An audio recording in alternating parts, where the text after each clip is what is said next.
Hey guys, welcome back to the channel. This is our biannual huge unboxing series, as you guys can see here. Basically, I go to college, and so every major break, which is winter, or I guess this is just the fall break, and summer break, I end up buying a lot of stuff during college, and I ship a lot of things home. Some things I ship to college, and then I ship back home. Other things I just ship directly to home. And yeah, as a result, I get a whole lot of boxes I gotta unbox, which is always really exciting.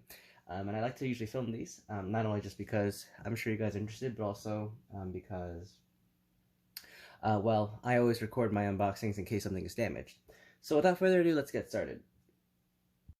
So before we actually do anything, I just want to quickly go through. There's 3 stacks here, as you can see. The first stack here on the left, this is things that I actually shipped to my college, so I already know what's inside here, but I did ship it home, and so hopefully everything inside here is undamaged, although we'll see. But yeah, this stuff is basically not surprises for me, but it'll be surprises for you guys. The other 2 stacks here are things I shipped home that I have no clue what condition they are in, and so if I get an empty box like last time, which I bought a brass engine and trains TRAINZ shipped me just the empty box, which is hilarious. But anyways, these will be surprises if there are any, which hopefully there aren't any, but we'll see. But yeah, so let's get started with the stuff that I already know that are in good condition. We'll begin here. This is a BLI T1. If you guys haven't seen this video yet, I basically bought a BLI Paragon 2 T1 for only $210. And it was damaged. The motor wasn't working, and I basically took a gamble. I assumed that there was just some poor wiring issue, and fortunately, it turned out to be correct. The motor was fine, the circuitry was fine. If those things weren't fine, then that'd be a problem because that would cost a lot more to repair, and it would not be worth only $210. It'd be worth a lot less than that. But fortunately, it was only just a motor repair, just a wiring issue, which means that I got a pretty good deal of it. But yeah, so this thing is, as you see, there's no box for this engine. That's because I actually didn't ship this home. I just brought this home with me on the plane, and so that's why there's no box. But it is packaged very well. This is the tender, I believe. And as you can see, I wrapped this stuff up pretty well because I want to make sure this stuff isn't damaged, even on the plane ride. You know, like when the plane takes off and lands, there's some rough turbulence, and I just want to avoid damage at all costs. So, yeah. Here's the tender. Good thing the antenna is still, or train fund antenna is still in good condition. But that is looking beautiful. One thing I don't really like about the Paragon 2 version of T1, despite me being a lover of the Paragon 2, in my opinion, Paragon 2 is much better than Paragon 3 in many ways, but I'm not going to go through the details. But one problem they did miss is that the Pennsylvania logo is kind of off to the right. As you can see, there's a lot more space on the left than there is on the right side, and that kind of bothers me. I think the lettering's kind of off. Also, it's not quite flat. It's a bit too stretched vertically. So that is something that I don't think BLI did that well on. But overall, I still think it's a really nice model. And I'll definitely take a Paragon 2 version of this over the Paragon 3. BLI has a lot of quality control issues with Paragon 3 engines. The motors they use, the decoders they use especially. The decoders in the Paragon 3 are really faulty, as well as the motors. The motors, they could be using better motors. It is my belief that Paragon 3 uses only 3-pole motors, and they also use a high torque, quote-unquote high torque 3-pole motor, which means high amperage. And I think the problem is that their decoders weren't designed to handle a motor that took such high amperage. And that's the reason you see in a lot of forums people were complaining about how the engine wouldn't move, despite all sounds working. And that was because I think the decoder wasn't capable of handling a motor with such high current draw. And so yeah, it's both a fault of the decoder and the motor, in my opinion. They later released decoders, repair decoders, replacement decoders, which basically limited the current draw of the motor, which is still not ideal because fundamentally the problem is the motor's bad. But yeah, this engine looks fine. I don't think there's any details that broke off during shipping, so yeah. But that is one, not really surprised because I actually did sneak peek this engine. Yeah, this is one engine that I bought, and I think it's a really lovely engine. I'm a Pennsylvania modeler, and although I don't actually really like the T1 that much, to be honest, I do think that every Pennsylvania modeler should at least own one of these. And yeah, this thing is pretty solid. There's actually, my complaint with this engine is that there's actually not that much detail.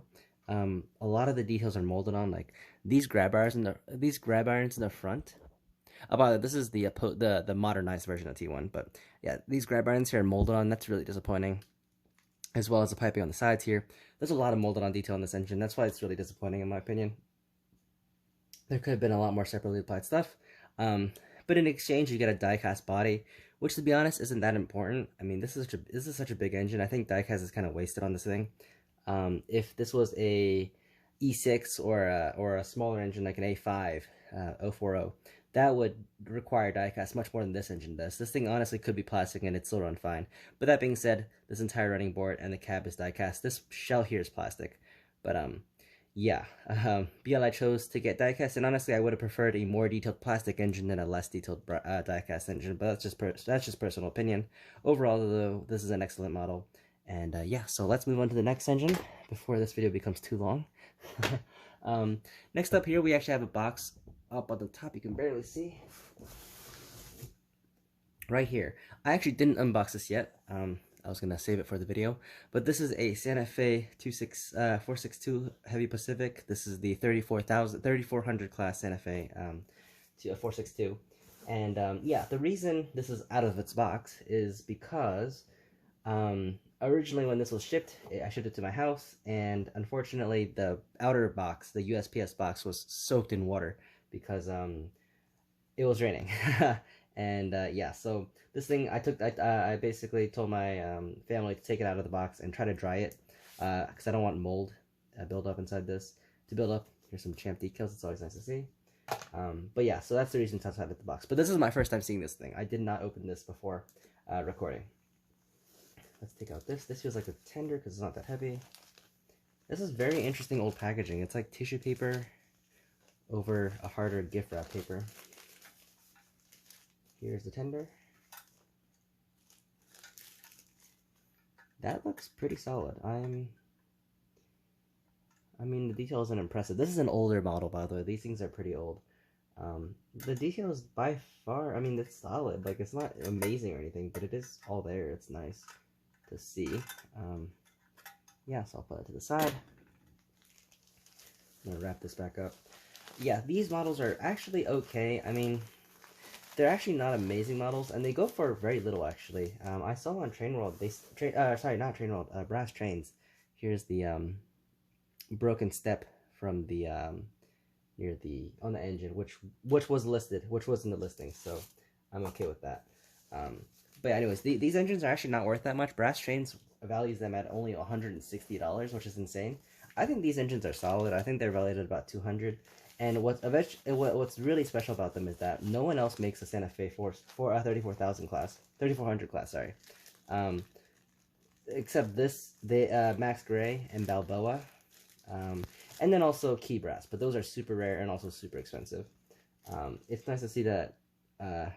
It's nice to see when even though these engines don't have any competition because no one else makes them, they're still pretty cheap, which I always like to see.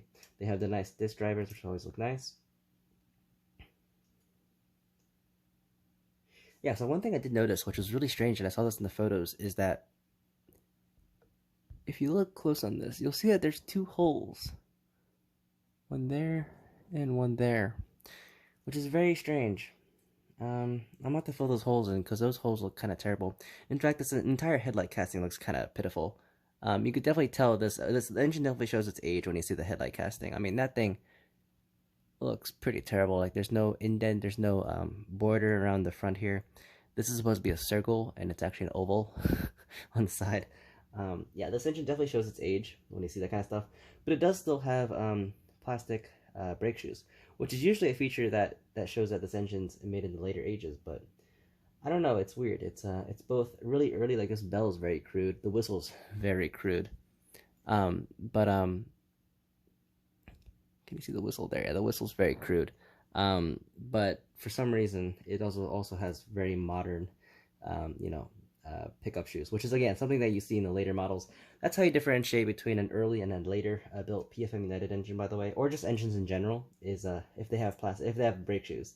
Earlier models did not have brake shoes, and later models did. So this engine looks to be rather basic, despite being an older model, as you can see. But I'm okay with that. And yeah, this will definitely receive a lot of modifications. I will have to work on this engine for sure. It's definitely going to be a project, but I do think this will be great because, again, the 3400 class is honestly one of the most popular Santa Fe class engines, and for some reason only 2 manufacturers make them. So very interesting. But yeah, that engine is in good condition. I will make sure to give the seller 5 stars. Oh, by the way, I paid 185 shipped. The seller wanted 200. I offered them 185 and free shipping, and they were like, "All right, take it." So that's what I did. Even though another one sold for 150 only, I didn't win that auction, unfortunately. But I don't know. I figured it's okay. 180 is still pretty solid. All right. Next up, we have this box here. This thing suffered a lot of damage, even though I shipped. So I packed this packed this box myself, and it received this much damage. So I really hope it's gonna be okay inside. What's supposed to be inside is 2 brass Pennsylvania K4s. Yes, 2. I bought a PFM United K4, the modernized kind with the post-war kind, with the train phone antenna, which is, in my opinion, that's why I really wanted it. And another one is a Sunset K4 with long haul tender or coast to coast tender. I also put some other random junk that I had inside my dorm, like I think a caboose and possibly some other stuff. Anyways, here they are. So here is the first engine. This is gonna be a long video, as you guys can tell. Yeah. So first engine here.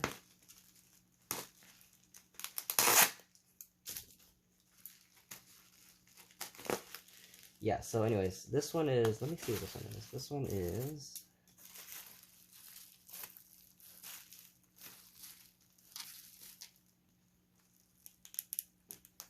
I believe this is the Sunset one. Yeah, I believe this is the Sunset K4. So a little history about the Sunset K4. Sunset only made 1 run of Pennsylvania K4s. Unlike their H10 or H9 or H8, they had 3 runs of those. They only had 1 run of the K4s. They did later make a prestige model of the K4, but that one's atrocious. Do not buy that. It is a terrible, very inaccurate model. Sunset Prestige. The Prestige line of Sunset was their value line. It was made in China, which there's nothing wrong with that. But the problem is it was very poorly made. A lot of the dimensions are out of whack. The engine looks way too long. It looks like the boiler's just too high. I can go on and on, but the thing looks really off. It does not look like a K4. It looks like someone tried to make a K4. It looks like a kid's drawing of a K4, but it does not look like a K4. The Prestige series. Those also have really thin valve gear and like rods, which are really fragile. They're just poorly built. Actually, in fact, some of them have glued on details.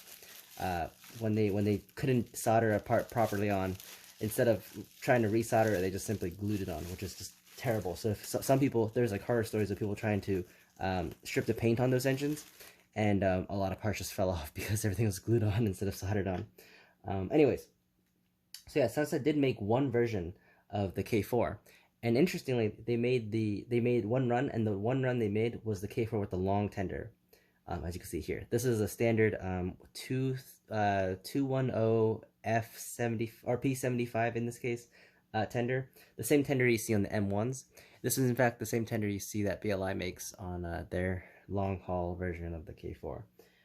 Yeah. So what was I gonna say? Yeah. So yeah, this thing looks solid. I mean, their speaker holes really nicely made. The Sunset K4 is solid, although they only made 1 run, so they're actually really rare. Anyways.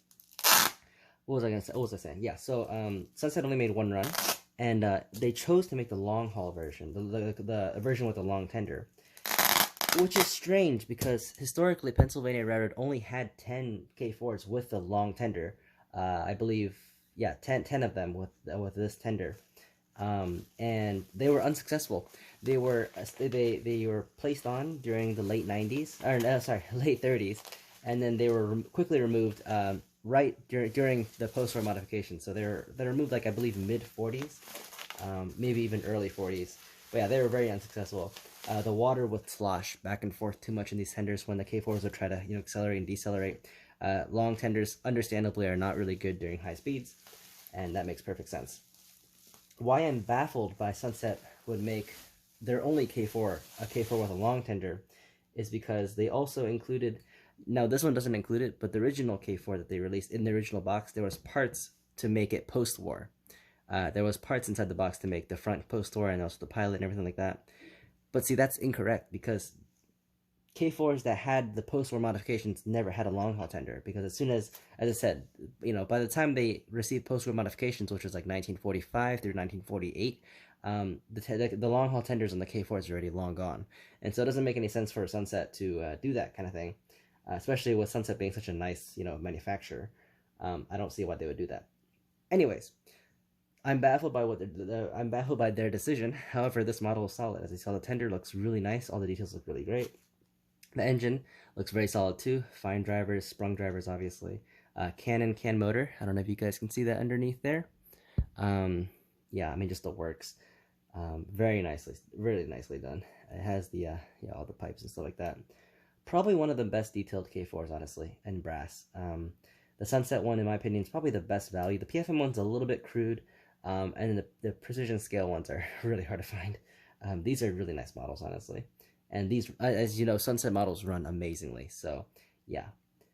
Interestingly, though, the guy who I bought this from painted this like a really saturated green. Looks like a forest green.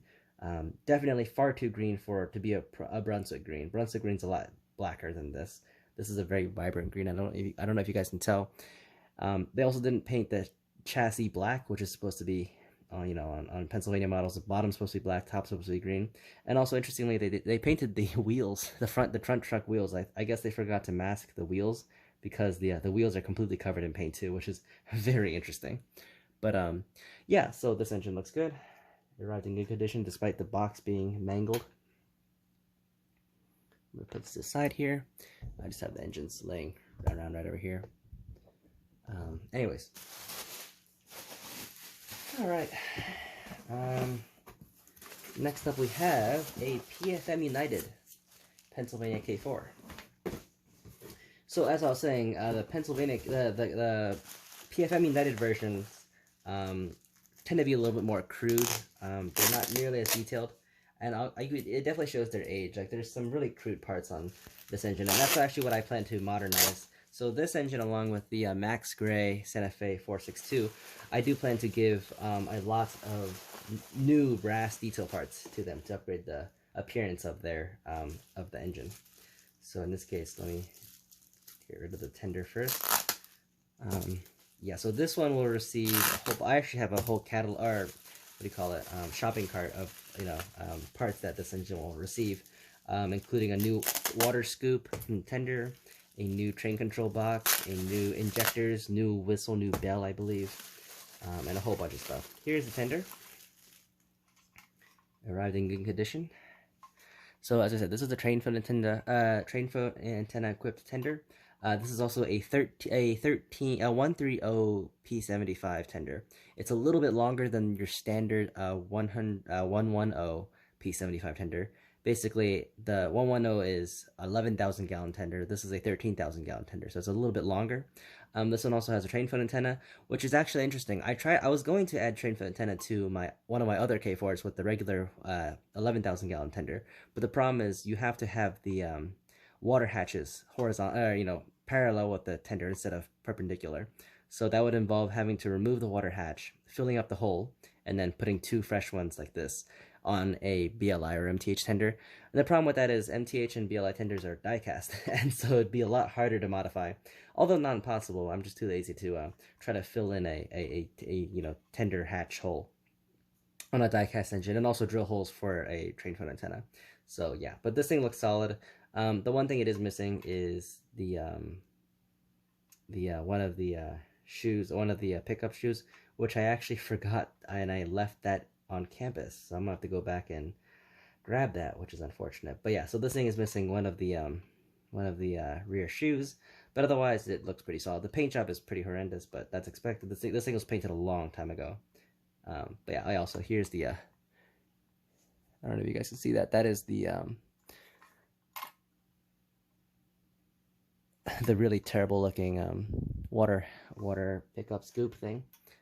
In comparison, this one looks a whole lot better, a whole lot more detailed than this thing, which is just looks like a really crude U piece and a single little pipe. But yeah, anyways, that is the tender. Let's open up the engine now.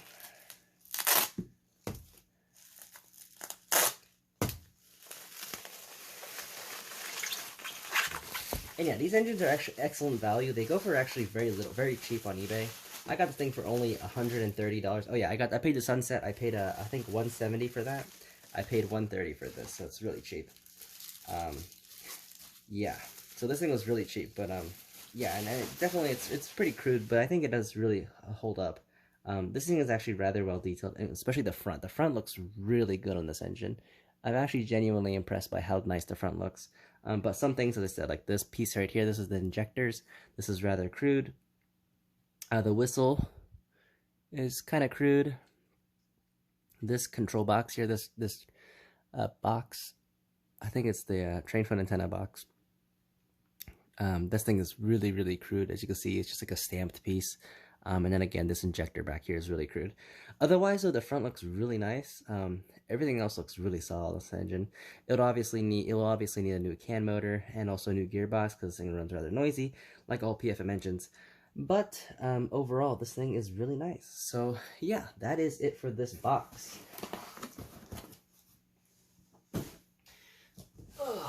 Last box over here. This is going to be a really long video. It's already 20 minutes. Holy shit. Okay. Yeah, so this box contains 2 more engines. Let's open this guy up. Awesome. So I actually do have a whole bunch of just random passenger cars in here. This is just Athearn blue box, or yeah, blue box passenger cars. I'm not gonna mess with that stuff. It's just free passenger cars that are in terrible condition that I got for free. So yeah, I'm not gonna worry about that kind of stuff. Here is the oh yeah, here's the original K4 PFM United K4 box. I didn't ship the engine inside this box because this box has really no protection for the engine at all. There's no foam or anything like that, so I just shipped this thing separately. Yeah, that's the original box. And actually, it's really interesting here. It says that it was painted black in the 2nd of 1-65, so I assume 1965, which is really early. Again, this thing doesn't have brake shoes, so that's a sign that this is an earlier PFM United engines. They did later release another version of the K4 with brake shoes, and that one has much better looking details, like the train control box and like that. And if I could get one of those engines, it'd be a lot better because I wouldn't have to upgrade this engine. But yeah, this engine is a little bit older, so that's why it does show its age. Some of the details, as I said, are a little bit more crude. The one with the brake shoes, though, looks a lot better. One thing actually I forgot to note is that this is the only this is one of the few engines that has there's an actual rod that goes to the lubricator system right here. This is the mechanical lubricator, and you can see it actually has a rod that goes actually to the rods, which is really cool. MTH and BLI's rendition don't have that attaching rod. There is the mechanical lubricator, but there is no rod that connects it to the actual drive rods, which is really interesting. And then Bachmann's K4 just ignores that mechanical lubricator entirely. It's just missing.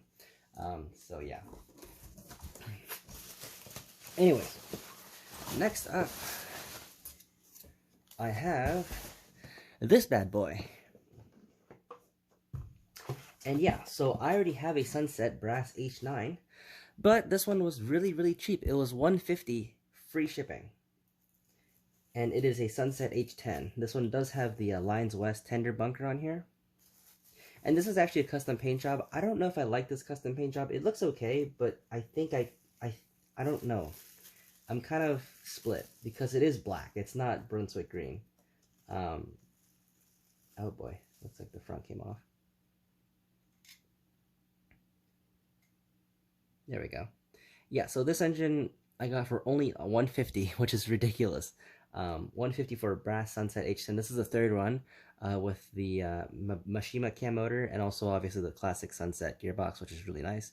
This is definitely custom painted. It is not the factory paint. Factory paint didn't have the tires painted, and it did have a proper Brunswick green, and it had a much lighter graphite. It also didn't have the cab roof painted, so this is definitely a custom paint job. It actually looks really good.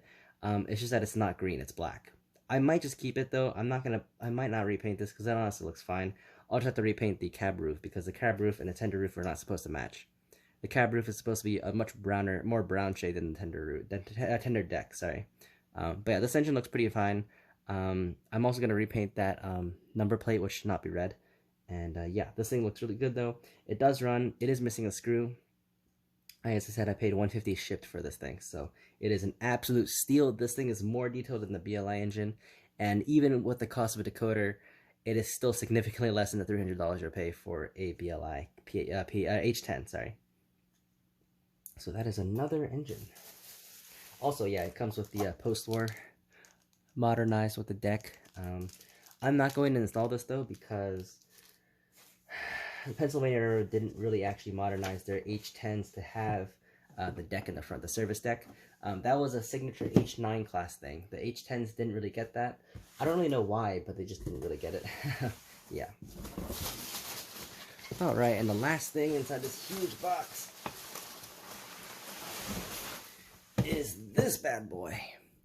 This is an MTH L3A class Mohawk, and if you guys haven't known, this is one of MTH's best steam locomotives. I'm genuinely sad that they never made this anymore. It is a fantastic engine. It's expensive, but it has everything you could possibly think about, look for in an engine. The engine and the tender are so freaking heavy. When I pulled out the tender at first, I thought this was the engine. This thing is huge and it's all die cast. It's very, very heavy. A beautiful tender with a whole lot of, separately applied details, as you can see. One speaker, all-wheel pickup, working rear light, pretty solid coal load. There's nothing to complain about this tender. It is solid. All the details are present, and it just looks fantastic. And yeah, here's the engine. I'm sorry, guys. I'm not really enthusiastic about these engines because I've already seen these before. So yeah, there's not much to really talk about here. These are just engines that I already seen, but I just didn't really show on YouTube. This is the Mohawk. This is the L3A, as I said. Supposedly these came with smoke deflectors, but I don't see them in the box, which is interesting. This thing, again, die-cast, very heavy, very well detailed, a lot of separately applied details, as you guys can see. Very well detailed. All sprung drivers. I mean, just everything's amazing. Smoke unit, which if you're interested, this thing does have a smoke unit. Cab light and headlight, working cab light and headlight. Just a really beautiful engine and just really well made. I'm genuinely disappointed. This is one of the engines, this along with the Empire State Express are two engines that I think Scale Trains should absolutely remake from MTH's tooling. Because the Mohawk and the Empire State Express are the only two engines that I believe MTH makes solely. Their Berkshire, Bachmann and Pro 2000 made versions of it. Their GS4 Daylight, BLI, and Bachmann have made. But the Mohawk and the Empire State Express, no one else has made. And they have no competition, and these engines are fantastic. So I am genuinely I really hope Scale Trains brings these engines back because they're really nice models and no one else makes, again, in the Mohawk. BLI made the L4B, and Key Simhang Sabras has made all of the Mohawks. However, MTH are the only ones who are making the L3A and L4A, or L3 class, so L3A, L3B, L3C, sorry, and also the L4A. That's not brass. They're the only ones that are making it, and I think they really should bring these back because they're solid engines. Alright, that's done. So here is the lineup for now. As you can see, here's a T1, the Santa Fe 3400 class, a Sunset K4 with long tender, a PFM United K4 with the radio antenna, and also the 13,000 gallon tender, a Sunset Brass H10, and a Mohawk L4A. And this is only part one. We have more to come, guys. So stay tuned, and I'll see you guys in a few